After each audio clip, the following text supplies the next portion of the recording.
आज की वीडियो में डिस्कस करेंगे कॉन्सेप्ट ऑफ प्रॉपर्टी। प्रॉपर्टी के काइंड्स को देखेंगे, कितने प्रकार की प्रॉपर्टी होती हैं, और क्लासिफिकेशन देखेंगे कितने प्रकार से किस बेसिस पे हम प्रॉपर्टी को डिफाइन यानी कि टाइप में डिवाइड कर सकते हैं। इसके बाद में मूवेबल इमूवेबल प्रॉपर्टी क्या होती है इसको डिस्कस करेंगे, साथ में डिफरेंस को डिस्कस करेंगे, और जो आपके एग्ज़ाम पॉइंट ऑफ व्यू से रिलेवेंट केस ला है उसको भी मैं डिस्कस करूंगा इस वीडियो में। तो सबसे पहले मैं आपको बता दूं, पीडीएफ इसका लेना चाहते हैं तो आप हमारे टेलीग्राम चैनल पे ज्वाइन करके इसका पीडीएफ भी ले सकते हैं। अब पीडीएफ टेलीग्राम चैनल पे कैसे ज्वाइन करेंगे उसको मैं आपको लास्ट में बताऊंगा। सबसे पहले पढ़ना ज़रूरी है। आइए स्टार्ट करते हैं कि प्रॉपर्टी होती क्या है, प्रॉपर्टी का मतलब क्या होता है। तो सबसे पहले आप देखेंगे प्रॉपर्टी का अर्थ यानी कि what do you mean by property. आप प्रॉपर्टी से क्या समझते हैं। तो the word property is derive from the Latin word, मतलब जो प्रॉपर्टी है ये लैटिन वर्ड से डिराइव हुआ है जिसका मतलब होता है ओन। मतलब आपकी प्रॉपर्टी है उसी को। अब लैटिन वर्ड क्या है, तो प्रोपेरियस जो है लैटिन वर्ड है, इसका मतलब होता है वन मतलब एक, ओन मतलब यानी कि जो खुद की प्रॉपर्टी होती है।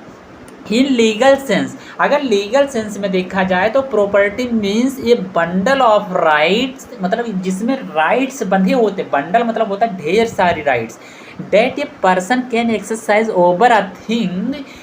दीज राइट्स इंक्लूड्स, मतलब जो बंडल ऑफ राइट्स हैं उसमें कुछ राइट्स बता दिए गए हैं, कौन कौन से राइट्स हैं यहाँ पे आपको देखने को मिल रहा है।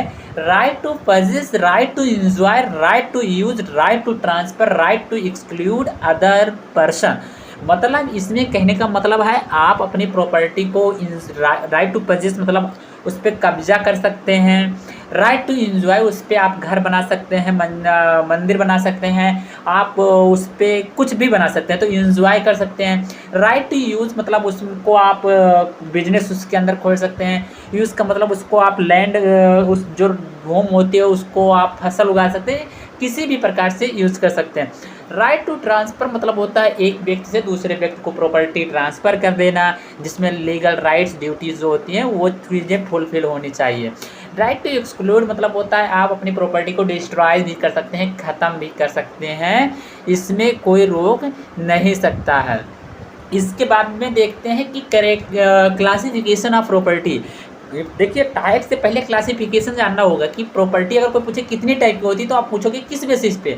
तो देखिए प्रॉपर्टी को मेनली 3 प्रकार से क्लासीफाई किया जाता है। Movable immovable property, tangible intangible property, corporeal और इनकॉर्पोरियल प्रॉपर्टी। अब क्या होती है movable immovable property, tangible intangible, corporeal incorporeal, इसको आज की वीडियो में डिस्कस करेंगे। तो सबसे पहले देखिए स्टार्ट करते हैं इमूवेबल प्रॉपर्टी। इमूवेबल प्रॉपर्टी क्या होती है इसको तो आपको देखने से पता लग रहा होगा। इमूवेबल मतलब जिसे मूव आसानी से किया ना जा सके, और अगर मूव किया जा सकता है तो उसे हम मूवेबल प्रॉपर्टी कह देते हैं। तो सबसे पहले देखते हैं कि कौन कौन सी प्रॉपर्टी इमूवेबल होंगी और कब वो इमूवेबल प्रॉपर्टी मूवेबल प्रॉपर्टी बन जाएगी, तो इसके बारे में सबसे पहले देखिए immovable property means property which is fixed to the earth, मतलब जो जमीन के अंदर यानी कि फिक्स्ड हो गया है, जिसे हिलाया डुलाया नहीं जा सकता, एक स्थान से दूसरे स्थान पे नहीं लाया जा सकता, and can not ordinarily be moved from one place to another without causing damage और चेंजिंग इट्स कैरेक्टर। देखिए इसमें कुछ बहुत इंपॉर्टेंट चीज़ें हैं। सबसे पहले तो इसमें लिखा गया है कि ये फिक्स्ड होती है अर्थ के अंदर, यानी कि ज़मीन में ये फिक्स्ड हो जाती हैं, एक स्थान पे इस्टेब्लिश हो जाती हैं। लेकिन दूसरा कह रहा है कि अगर इसको मूव कराना होगा तो उसके उसमें कुछ चेंजेस होंगे। One place to another without causing damage, मतलब बिना डैमेज किए बिना आप एक स्थान से दूसरे स्थान पे नहीं ले जा सकते हैं। चेंजिंग इट करेक्टर, करेक्टर का मतलब होता है उसके जो नेचर्स होते हैं, जो उसके एक तरीके से आकार होते हैं, उसमें आप चेंज करेंगे तभी वो movable property, immovable property movable property बनेगी। इंपॉर्टेंट स्टैट्यूटरी डिफिनेशन के बारे में अगर मैं बताऊं तो देखिए इसमें जो टीपीए है तो टीपीए के अंदर जो प्रॉपर्टी उसको डिफाइन नहीं किया गया है। अगर आपसे ऑब्जेक्टिव क्वेश्चन पूछा जाए, आप जब वाइवा देने जाएंगे या इंटरव्यू इंटरव्यू में बैठेंगे तो आपसे पूछा जाता है कि बताइए कि जो प्रॉपर्टी वर्ड है इसको क्या टीपीए में डिफाइन किया गया है या नहीं, और डिफाइन किया गया है तो आप बोलेंगे यस, तो बोलेंगे कहाँ डिफाइन किया गया है तो बताइए। तो देखिए टीपीए में कहीं मूवेबल और इमूवेबल प्रॉपर्टी यानी कि प्रॉपर्टी जैसे शब्द को डिफाइन नहीं किया गया है। जर्नल क्लॉजेस जो होते हैं, जिस 1897 का एक्ट है जिसके सेक्शन 3 क्लॉज 26 में आपको देखने को मिलेगा कि मूवेबल प्रॉपर्टी के अंदर बताया गया है कि क्या क्या चीज़ें आती हैं। ये नहीं बता रहा कि मूवेबल प्रॉपर्टी किसे कहेंगे, उसके अंदर क्या क्या चीज़ें आएंगी वो बता रहा है। Immovable property include lands things attach to the earth, मतलब जो जमीन से पहले तो लैंड हो जाएगा, भूम हो जाएगा, things attach to the earth जो पृथ्वी से अटैच्ड है, और things permanently fastened to anything attach to the earth, यानी कि जो एक तरीके से कि धंसा हुआ है, फेस्टेंड है, वो भी पृथ्वी के अंदर, तो वो भी क्या हो जाएगा, इमूवेबल प्रॉपर्टी हो जाएगा। And benefit arising out of land, जो जमीन से आप मतलब बेनिफिट ले रहे हैं, कुछ चीज़ें उगा के ले रहे हैं, तो वो भी क्या हो जाएगा आपका, वो भी आपका इमूवेबल प्रॉपर्टी हो जाएगा। इसके बाद में देखिए ट्रांसफ़र ऑफ प्रॉपर्टी का जो सेक्शन 3 है वो इमूवेबल प्रॉपर्टी में बता रहा है कि क्या क्या चीज़ें एक्सक्लूसिवली डिफाइन किया गया है। It specially excludes standing timber हो जाएगा, स्टैंडिंग टिम्बर के बाद में ग्रोइंग क्रॉप्स हो जाएगा एंड ग्रास हो जाएगा। बस सेक्शन 3 आपको यही तीनों वर्ड के बारे में बता रहा है जो आपको पता होना चाहिए। और तीनों वर्ड क्या होंगे, स्टैंडिंग टिम्बर, ग्रोइंग क्रॉप्स और ग्रास। बस यही डेफिनेशन हो गई इमूवेबल प्रॉपर्टी के अकॉर्डिंग टू टीपीए। अब टीपीए तो ये नहीं बता रहा है कि क्या क्या चीज़ें प्रॉपर्टी के अंदर इंक्लूड हो गई, ये बता रहा है कि हाँ ये चीज़ें एक्सक्लूड होंगी, यानी कि एक्सक्लूड का मतलब होता है कि जो जो चीज़ें नहीं आएंगी, नॉट इंक्लूड, तो ये सारी चीज़ें नहीं इंक्लूड होने वाली हैं। इसके बाद में रजिस्ट्रेशन एक्ट का अगर आप देखें तो देखिए जब आप टीपीए का जब पेपर दे रहे होंगे तो आपको ये 3-4 चीज़ें जो मैं बता रहा हूँ इसको लिखना है, क्योंकि जो टीपीए है वो इमूवेबल प्रॉपर्टी को तो डिफाइन नहीं कर रहा है, तो जो चीज़ डिफाइन कर रहा है उसको आपको लिखना है। सेक्शन 2 क्लॉज 6 रजिस्ट्रेशन एक्ट बता रहा है including lands, buildings, hereditary allowance, right of way, right to light, ferries, fisheries, profit arising from lands and things attach to the earth. तो ये सारी चीज़ें इमूवेबल प्रॉपर्टी में आ जाएंगी। तो ये 3 डेफिनेशन आपको याद रखना है। आई होप आपको ये याद होगा। एंड इसके बाद में इसेंशियल्स ऑफ इमूवेबल प्रॉपर्टी, क्या क्या इसेंशियल्स होती हैं इमूवेबल प्रॉपर्टी के।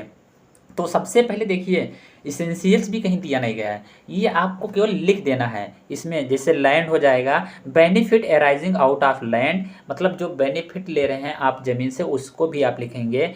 एंड इसके बाद में आप क्या लिखेंगे, तो बेनिफिट अराइजिंग, तो उसके बाद में चौथा लिखेंगे things attach to the earth, जो पृथ्वी से अटैच है वो भी लिखेंगे। इसके बाद में 5वां लिखेंगे, अब इस 5वां नहीं 4 ही इसमें दिए हुए हैं। इसको आइए अब एक क्या करते हैं एक्सप्लेनेशन थोड़ा शॉर्ट फॉर्म में देखते हुए चलते हैं सब चीज़ की। लैंड क्या होता है, बेनिफिट क्या होता है। Land includes the surface of the earth, मतलब लैंड मतलब जो पृथ्वी होती है वही होता है।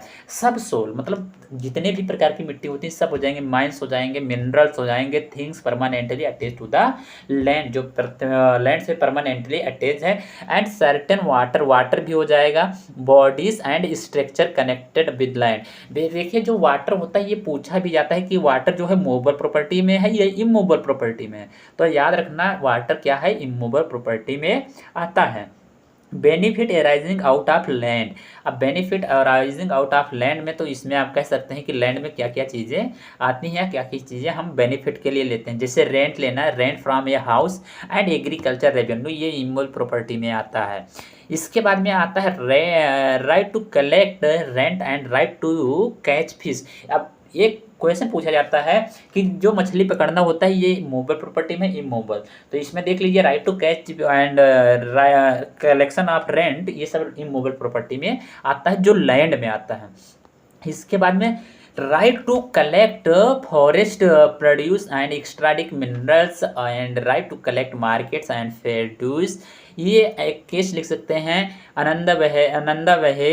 Bahera versus state of Orissa. इसमें बताया गया कि जो सुप्रीम कोर्ट है वो हेल्ड की कि जो है right to catch fish from a pond, मतलब तालाब से जो पकड़ते हैं, is a profit of prendre and is an immovable property because it is benefit arising out of land. ये क्योंकि जो राइट जैसे मछली पकड़ रहे हैं, ये तो आपका लगता होगा कि यहाँ कोई बच्चे की मछली पकड़ना इमूवेबल है, इमूवेबल, तो ये बहुत ज़्यादा कंफ्यूजिंग है। लेकिन ये केस का नाम Ananda Behera versus state of Orissa का केस में बताया गया कि जो मछली पकड़ी जाती है और वो बेनिफिट के लिए अगर की जा रही है तो उसे हम इमूवेबल प्रॉपर्टी मान लेते हैं। इसके बाद में things attach to the earth का मतलब होता है सेक्शन 3A में जो बताया गया है, things rooted in the earth, मतलब जो पृथ्वी में रूटेड है यानी कि पृथ्वी में लगा हुआ है, पृथ्वी से जुड़ा हुआ है।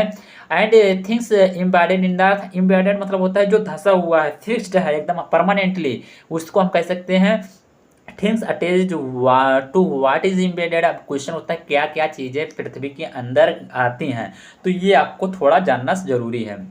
देखिए सबसे पहले लिखा है things rooted in the earth, तो उसमें आप सर्फ्स देख रहे हैं, प्लैनेट देख रहे हैं, हर्ब्स देख रहे हैं, एक्सेप्शन में स्टैंडिंग टिम्बर, ग्रोइंग ग्रास, जो 3 वर्ड सेक्शन 3 में दिया गया वो आप लिख देंगे। इसके बाद में एम्बेडेड इन द अर्थ में लिखा हुआ है कि जो परमानेंटली फिक्स है, बिल्डिंग्स हो जाएगा, फाउंडेशन एंड स्ट्रक्चर्स परमानेंटली।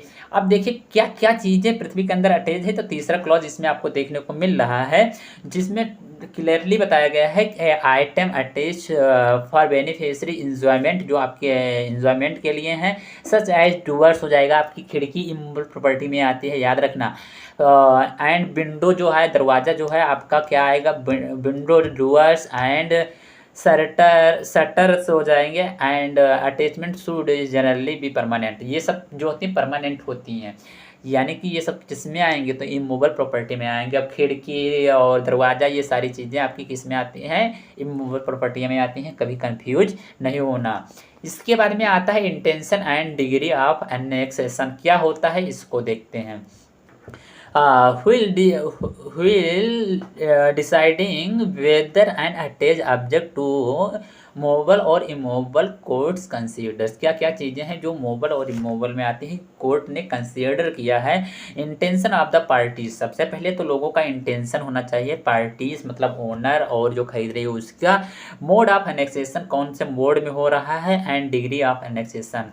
ये केस है कपूर कंस्ट्रक्शन वर्सेस लीला नागराज का केस, जिसमें बताया गया कि कोर्ट ने रिकॉग्नाइज किया intention and mode of annexation and degree of annexation is a crucial factor of determining property status, की प्रॉपर्टी का स्टेटस कैसे, मतलब स्टेटस को डिटरमाइन करने के लिए ये 3-4 चीज़ें जो हैं ये इम्पोर्टेंट होती हैं। अब exemption of immovable property, exemption मतलब होता है किसी चीज़ को एग्जम्प्ट कर लेना। तो देखिए the following are generally treated as immovable property even though connected with the earth. Immovable जैसे बता रहा है कि मूवेबल प्रॉपर्टी कहेंगे, लेकिन जो भी पृथ्वी से अटैच्ड है, जैसे standing timber, growing crops and grass. Standing timbers मतलब होता है कि tree intent to be cut and use a timber, मतलब जिसको आपका इंटेंशन होता है किसी पेड़ को जो जमीन में लगा हुआ है, लेकिन उसको आपका इंटेंशन है कि इसको मैं काट लूंगा और इसका टिम्बर बनाऊंगा, कोई फर्नीचर बनाऊंगा, कोई कुछ भी बनाऊंगा, तो ये सारी चीज़ें जो हैं वो स्टैंडिंग टिम्बर में आती हैं।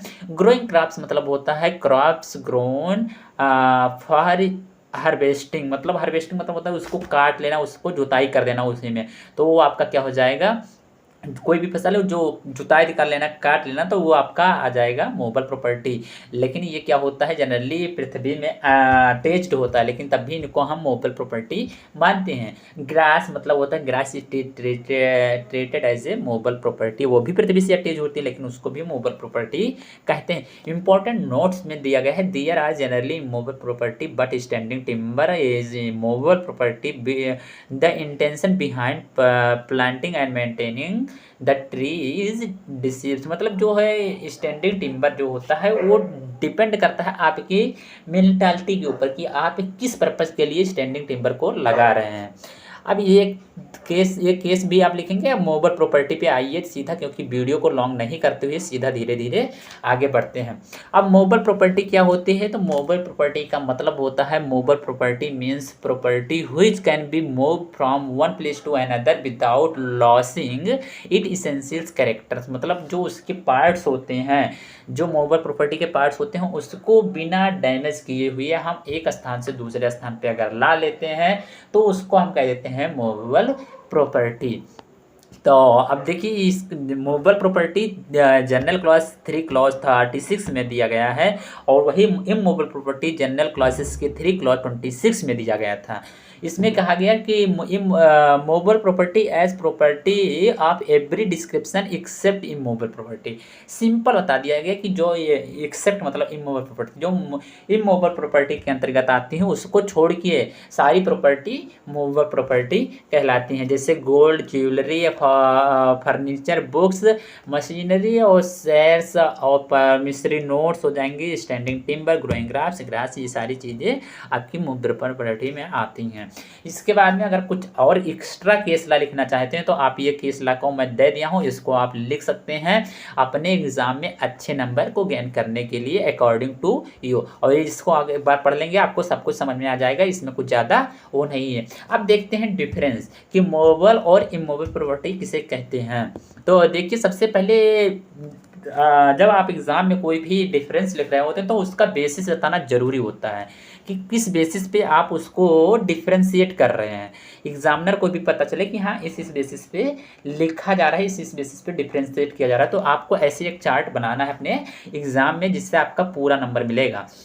बेसिस देखिए, बेसिस में दिया गया है, एक कॉलम बना दिया गया मूवेबल इमूवेबल। मीनिंग के बेसिस पे सबसे पहले तो can be easily move from one place to another, और फिक्स इमूवेबल प्रॉपर्टी में बताया गया है कि fix to the earth can not be moved, ordinarily मतलब आसानी से उसको मूव नहीं किया जा सकता। अटैचमेंट का मतलब होता है कि generally not attach to the earth, मतलब अटैचमेंट मतलब किसी चीज़ को एक जगह पे अटैच कर देना। तो जो मूवेबल प्रॉपर्टी होगी वो अटैच नहीं होगी, और इमूवेबल जो होगी वो अटैच्ड होगी। अब इसके बाद में उसमें 3 वर्ड दिया गया है, 3 वर्ड आप लिख सकते हैं, attach, embedded and rooted in the earth. Transfer का मतलब क्या है? देखिए, अब तो जनरली सिंपलर ट्रांसफर लीगलाइज, मतलब इसमें जो है सिंपली दिया जा सकता है, लेकिन इस subject of strict legal formalities, उसको एक स्थान से दूसरे स्थान पे दिया जा सकता है, किसी को उठा के दे देना मूवेबल प्रॉपर्टी में। जबकि इमूवेबल प्रॉपर्टी में स्ट्रिक्ट रूल्स देते हैं कि हाँ, अपनी भूमि को अगर आप एक व्यक्ति से दूसरे व्यक्ति को दे रहे हैं तो उसके कुछ फॉर्मेलिटीज़ होती हैं, रूल्स होती है, तो वो सारी चीज़ें बता रहा है।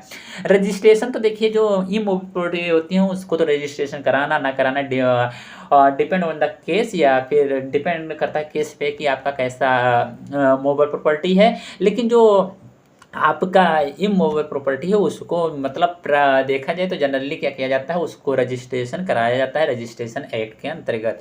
डैमेज और इमूवेबल, देखिए जो है not substantial damage and movement, मतलब जो इमूवेबल प्रॉपर्टी होता है उसको आसानी से डैमेज नहीं किया जा सकता है, और जो इमूवेबल प्रॉपर्टी होता है उसको रिमूव करने में बहुत ज़्यादा दिक्कत होती है। एग्जाम्पल आप देख सकते हैं, स्पेशल केसेस भी देख सकते हैं।